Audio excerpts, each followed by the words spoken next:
हे दोस्तों, welcome to my channel. और क्या आपको एक ऐसी सैटेलाइट के बारे में पता है जो 13,000 सालों से अंतरिक्ष में चक्कर काट रही है? और क्या आपको पता है कि वो कौन से इवेंट्स हैं जिनमें हम इंसानों के सीधा एलियंस के साथ खौफनाक इंसिडेंट हुए? और या फिर क्या आपको पता है कि हमने आज तक यूएफओ और एलियंस के बारे में कितनी जानकारी इकट्ठा की है जिससे हमें ये पता चल सके कि हमारे इस यूनिवर्स में हम इंसानों से भी ज्यादा उन्नत सभ्यताएं एग्जिस्ट करती है जो पृथ्वी पर भी आती रहती है। तो दोस्तों, आज की इस वीडियो में आपको इन्हीं सब प्रश्नों के जवाब मिलने वाले हैं। Number 1, Tunguska event. दोस्तों, ये खौफनाक इवेंट 30 जून 1908 को रशिया की तुंगुस्का रिवर के पास हुआ था। इस इंसिडेंट में तुंगुस्का रिवर के पास 5 लाख एकड़ यानी 2000 स्क्वायर किलोमीटर में फैले साइबेरियन फॉरेस्ट में एक रहस्यमयी एक्सप्लोजन हुआ जिसको तुंगुस्का एक्सप्लोजन भी कहा जाता है। दोस्तों, ये विस्फोट इतना ज्यादा था कि इसमें से 20 मेगाटन की TNT एनर्जी रिलीज हुई जो कि 1947 में जापान के हिरोशिमा पर गिराए गए एटम बम से 1000 टाइम ज्यादा पावरफुल थी, जिसने इस फॉरेस्ट में मौजूद हजारों वाइल्ड एनिमल्स और लाखों पेड़ों को पल भर में नष्ट कर दिया। इसलिए तुंगुस्का एक्सप्लोजन हिस्ट्री में अब तक का सबसे पावरफुल रिकॉर्डेड एक्सप्लोजन है जिसमें से कई एटम बम से भी ज्यादा एनर्जी रिलीज हुई। पर दोस्तों, अब सोचने वाली बात ये है कि ये एक्सप्लोजन यहाँ पर क्यों हुआ था? दोस्तों, इस मिस्टीरियस एक्सप्लोजन पर 3 अलग अलग स्टेटमेंट दी जाती है। पहली कि ये एक्सप्लोजन एक 100 फीट चौड़े और 6 लाख टन वजनी एक एस्टेरॉइड के कारण हुआ था जो टाइटैनिक जहाज के वजन से 10 गुना ज्यादा भारी था। ये एस्टेरॉइड अर्थ के एटमॉस्फेयर में साइबेरियन फॉरेस्ट के ऊपर एक्सप्लोड हुआ था जिसके कारण वहां पर इतना बड़ा इम्पैक्ट देखने को मिला। दूसरी स्टेटमेंट, दोस्तों, इसमें कुछ यूएफओलॉजिस्ट और साइंटिस्ट ये दावा करते हैं कि सन 1908 को साइबेरियन फॉरेस्ट में एक यूएफओ क्रैश हुआ था जिसके कारण यहाँ पर बाहरी तबाही हुई और ये एक न्यूक्लियर एलियन स्पेसशिप थी जो तुंगुस्का रिवर के पास क्रैश हुई। और एक फेमस साइंस फिक्शन राइटर ने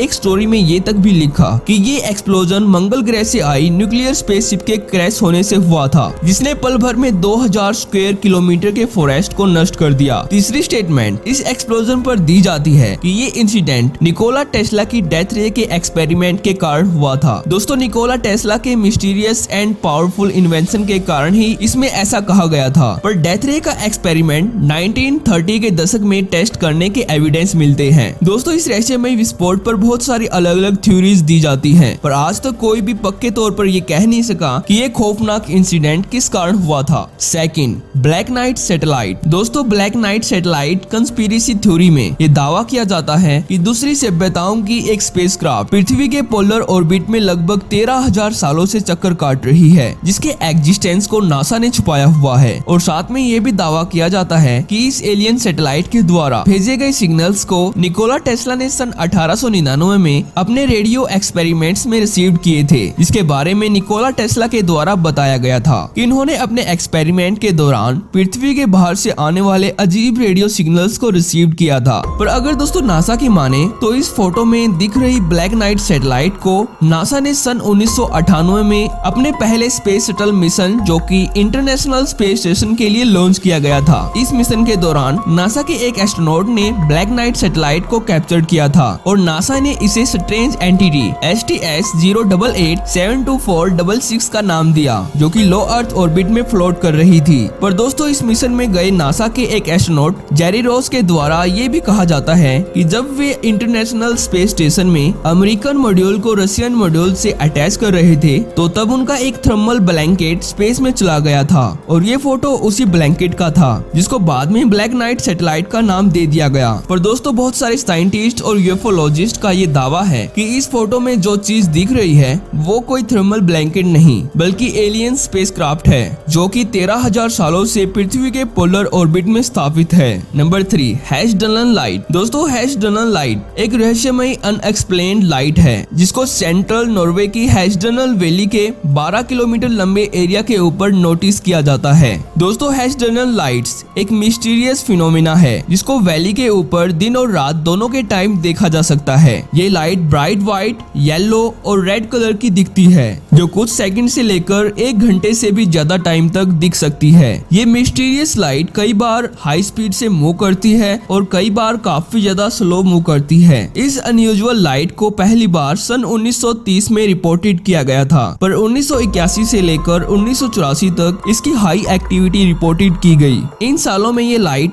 एक वीक में 15 से 20 बार तक आसमान में चमकती थी। इसलिए 1983 से लेकर 1985 तक वैज्ञानिकों ने इसकी इन्वेस्टिगेशन की, पर यूएफओलॉजिस्ट के हाथों कुछ सुराग नहीं लग पाया। इसलिए 1997 में एक ट्रायंगल प्रोजेक्ट के लिए स्टूडेंट्स, इंजीनियर्स और जर्नलिस्ट की एक टीम को इस लाइट की स्टडी करने के लिए भेजा गया और इस टीम ने लाइट को एक पिरामिड शेप में अप एंड डाउन बाउंस करते हुए नोटिस किया। दोस्तों, ये लाइट इतनी ज्यादा मिस्टीरियस है कि अभी तक कोई भी इसको क्लियर एक्सप्लेन नहीं कर पाया है। इसलिए इस मिस्टीरियस फिनोमिना को समझने के लिए अलग अलग हाइपोथेसिस दिए जाते हैं, यानी कि इस लाइट को साइंस और यूएफओ दोनों तरफ से समझने की कोशिश की गई, पर अभी भी साइंटिस्ट इस अनयूजुअल लाइट को एक्सप्लेन नहीं कर पाए।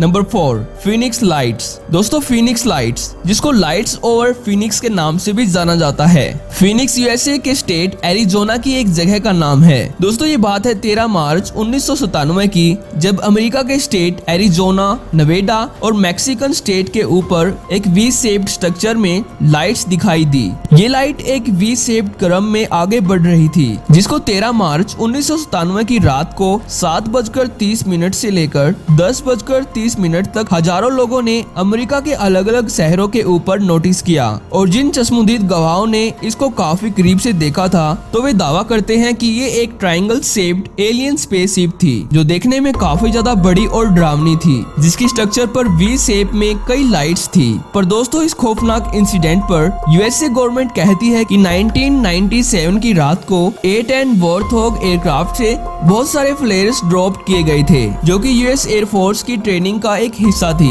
पर दोस्तों, ये यूएफओ इंसिडेंट वर्ल्ड वाइड काफी ज्यादा पॉपुलर हुआ, जिस पर डॉक्यूमेंट्री और साइंस मूवीज भी बनाई जा चुकी हैं। पर दोस्तों, इसके बाद ऐसी लाइट्स 2007 और 2008 में रिपोर्टेड की गई, और इसमें भी यूएस गवर्नमेंट ने एयरफोर्स ट्रेनिंग में ड्रॉप की गई फ्लेयर्स को जिम्मेदार ठहराया, और अभी तक इस खौफनाक इंसिडेंट को कोई नहीं सुलझा पाया है कि उस रात देखी गई वी शेप्ड लाइट किस चीज की थी। तो दोस्तों, आज की इस वीडियो में इतना ही। अगर आपको वीडियो से कुछ सीखने को मिला तो वीडियो को लाइक जरूर करना। तो थैंक्स फॉर वॉचिंग।